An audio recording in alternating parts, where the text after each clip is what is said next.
Hello అండి, నమస్తే. Welcome back to Family Bytes. ఈరోజు ఈ వీడియోలో నేను మీకు స్పాంజీ ఎగ్లెస్ చాక్లెట్ కేక్ని ఎలా చేసుకోవాలో చూపిస్తున్నాను.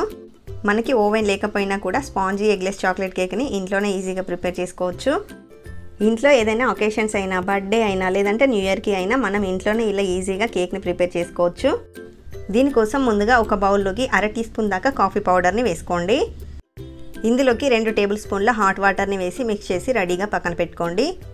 ఇలా కాఫీ వాటర్ని వేయడం వల్ల మనం చేసే చాక్లెట్ కేక్కి ఇంకా ఫ్లేవర్ అనేది ఎన్హాన్స్ అవుతుందన్నమాట.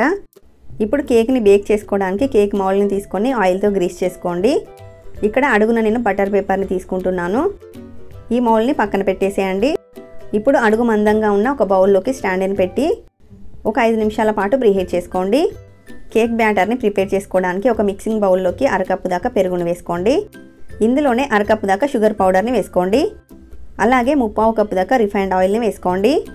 మీరు ఆయిల్కి బదులుగా బటర్ని కూడా వాడుకోవచ్చు. ఇందులోనే 1/2 టీ స్పూన్ దాకా వెనిలా ఎసెన్స్ని మనం కలిపి పెట్టుకున్న కాఫీ వాటర్ని కూడా వేసేసి వీటన్నింటినీ కూడా క్రీమీ టెక్స్చర్ వచ్చేంత వరకు బీట్ చేసుకోవాలి. మీరు కావాలంటే ఈ ప్రాసెస్ని మిక్సీ జార్లో కూడా చేసుకోవచ్చు.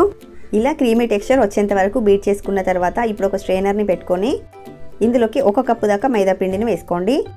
అలాగే 1/2 cup cocoa powder, 1 teaspoon baking powder, 1/2 teaspoon దాకా బేకింగ్ సోడాని వేసుకోండి. చిటికెడంతా ఉప్పును కూడా వేసుకొని వీటన్నింటిని జల్లించుకోవాలి. ఇలా పిండి మొత్తాన్ని కూడా జల్లించుకున్న తర్వాత ఇప్పుడు ఈ పిండిని కట్ అండ్ ఫోల్డ్ మెథడ్లో మిక్స్ చేసుకోవాలి.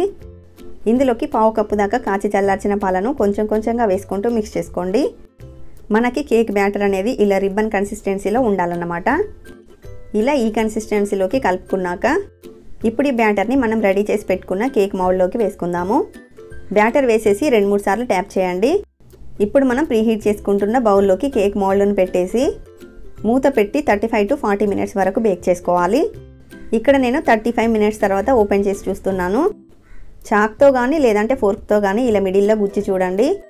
క్లీన్గా వచ్చిందంటే మనకి కేక్ అనేది పర్ఫెక్ట్గా బేక్ అయినట్లు. వెంటనే కేక్ని పక్కకు తీసేసి క్లాత్తో కవర్ చేసి చల్లారేంత వరకు పక్కన పెట్టేసేయండి. కవర్ చేయలేదంటే మనకి కేక్ పైన డ్రైగా అయిపోతుందన్నమాట. పూర్తిగా చల్లారిన తర్వాత ఈ కేక్ని డీమోల్డ్ చేసుకుందాము. చూడండి, మనకి చూస్తేనే తెలుస్తుంది కదా ఎంత స్పాంజీగా వచ్చిందో. ఇప్పుడు ఈ కేక్ని కట్ చేసి చూద్దాము. ఇలా ఒక థ్రెడ్ని తీసుకొని మధ్యలో పెట్టి ఇటు నుంచి అటువైపు లాగామంటే ఈజీగా కట్ అయిపోతుంది. మీరు కావాలంటే చాక్తో కూడా కట్ చేసుకోవచ్చు. చూసారు కదా మనకి చాక్లెట్ కేక్ అనేది ఎంత స్పాంజీగా వచ్చిందో. మరి సింపుల్గా చేసుకునే ఈ చాక్లెట్ కేక్ రెసిపీ మీకు నచ్చితే వీడియోని లైక్ చేయండి, షేర్ చేయండి. మరిన్ని టేస్టీ రెసిపీస్ కోసం ఛానల్ని సబ్స్క్రైబ్ చేసుకోండి. Thank you for watching.